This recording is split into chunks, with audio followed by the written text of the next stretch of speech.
Cracks are appearing in the coalition over Christopher Luxon's apparent captain's call not to investigate a cabinet leak. David Seymour says he asked for an investigation into a leak about referendums on Māori wards and was assured by the PM he'd get one. But Luxon's now told Newshub he won't bother with an investigation because he says he's got better things to do.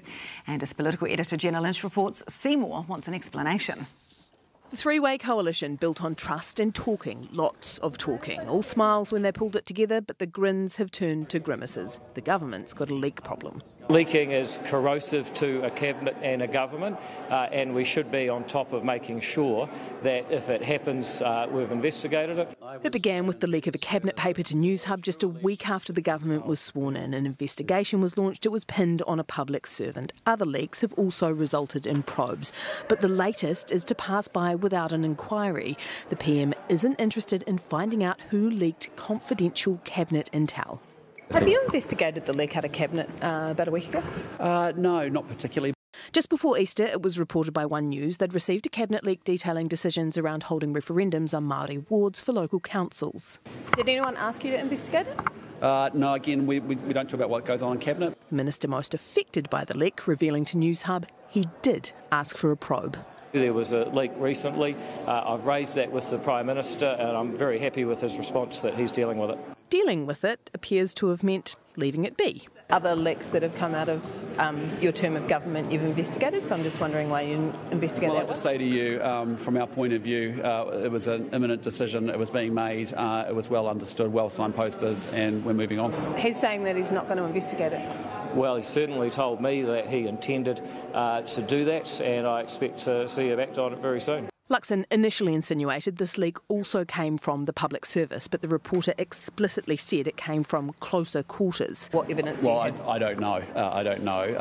I'm listening. So why don't you launch an investigation to find out? Because actually there's more important things to do. I've raised it with him. He said, leave it with me.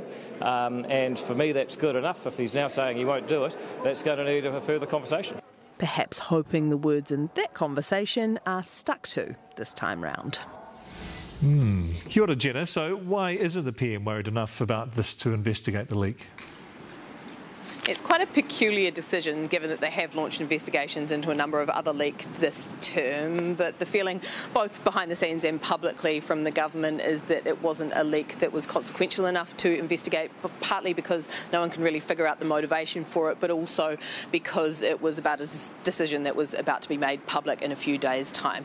There is no denying that what David Seymour said about leaking is true. It is corrosive to a cabinet. It builds a culture of mistrust. The cabinet room is supposed to be a sacred place where ministers can go in there and thrash out any number of issues and have the trust that the conversations will remain in the room. At worst, breaching confidentiality of cabinet is a sackable offence. Having said all of that, those rules apply to David Seymour too, and revealing those private conversations he's had with the Prime Minister is likely to be met with the same, if not a more intensified level of frustration as that which he is expressing towards not getting his promised leak investigation.